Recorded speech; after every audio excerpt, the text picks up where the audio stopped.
important chess skill, helps you defend chess games. Also, it helps you restrain your opponent's ideas or prevent them. Also, what helps you to predict your opponent's plans and stop them and think about them and their plans in mind.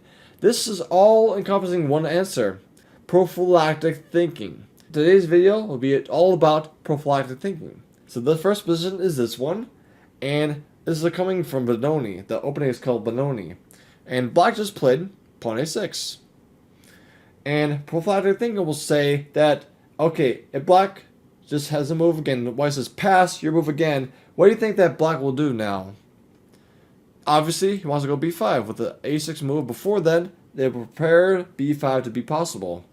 So, in prophylactic thinking, also, what do you want to do to prevent b5 from ever happening right now? So, the move is pawn a4. This is a really good prophylactic move because it prevents b5. Make this a6 move look silly.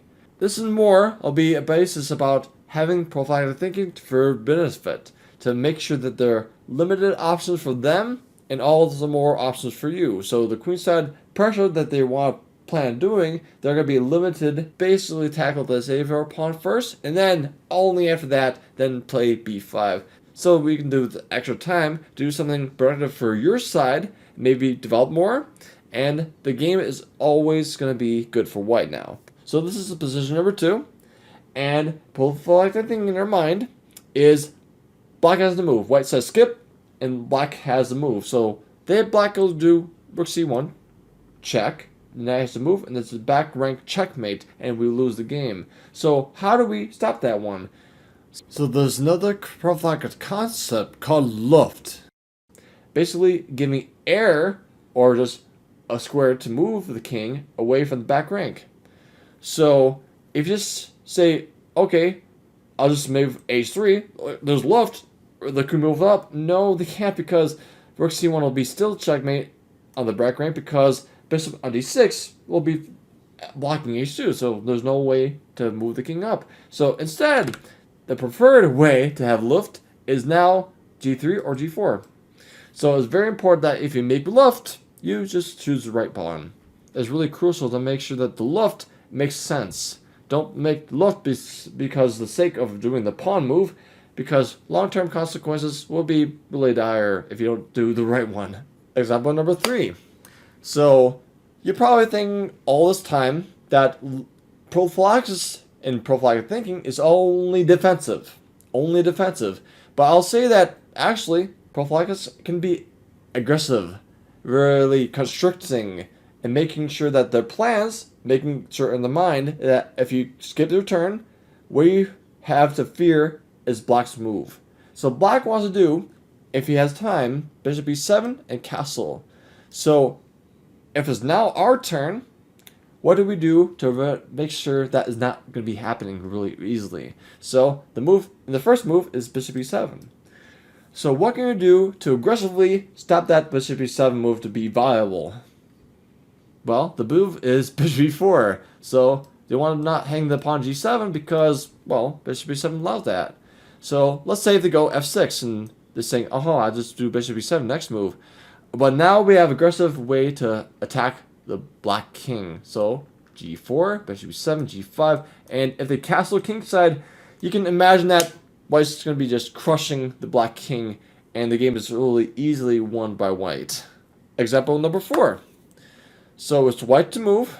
It looks like we have a really big old pin on knight on e5, and a lot of people automatically will say pulling up on this pin. Maybe rook e1, maybe queen e2. Well, there's one caveat, one problem with that, is the king on g1. King on g1. So if we say that, again, if we say, okay, I want to skip my turn, and it's blocked to move, what do you think that block will do to get out of the pin? Well, they can do this knight takes f3 check. They can just, doesn't matter about the queen takes there, but the queen moves afterwards, and the queen's safe. The admirer's piece is safe. But with that in mind, what do we do to instead still have the pin, still not having been out of the pin, and having still the pressure desire to have this knight on e5? The move is prophylactic thinking, King H1. King H1 is a really cool move. So if they go, for example, F6, because rook E1 is coming, then we could do the cool move C4. The knight is definitely doing nothing with his pin. So we can do C4 breakthrough, and if they take on C4 with a pawn, then we can just do bishop takes E5, it takes F takes E5, knight G5 with a E6 weakness, and after this bishop takes there, if knight takes E6 doesn't work, we have a lot of pressure and we can easily win the game as whites. So the cool thing is you don't have to take advantage of the pin already, really directly. You can do a prophylactic thinking move, like King H1, and then later, the pin is still there, and you can take advantage of that one move later. It's really cool that prophylactic thinking will be actually really good for pinning and winning the games. Prophylactic thinking is actually a cool way to have your tactics work better, like the pin on E5. Lastly, with this very advanced prophylactic thinking exercise, it's block to move. Again, don't rush. Think about what your opponent wants to do. Again, always think about what your opponent wants to do. If you say skip, what they want to do is white. Well, if you think about it a little bit, they want to go rook E1 and E4. That's really a general plan for white in this opening. So how do we prevent that one?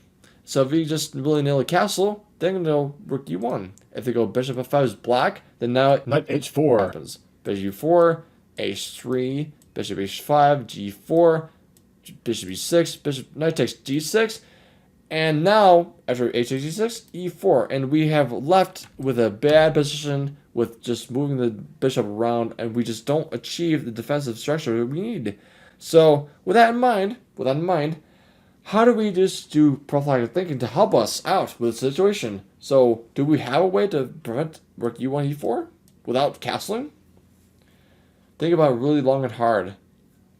The move is really subtle, but it's effective. The move is H6 to make a Ischia square for the bishop. So they go rook E1, then only now, bishop F5. Now, this is a grip on the A4 square, the bishop's help, not just doing this knight H4, because knight H4, now bishop A7 back, and we still have the control of E4. So I hope you gain value in this video to use prophylactic thinking in your games to help you play chess effectively. So I'll see you in the next video.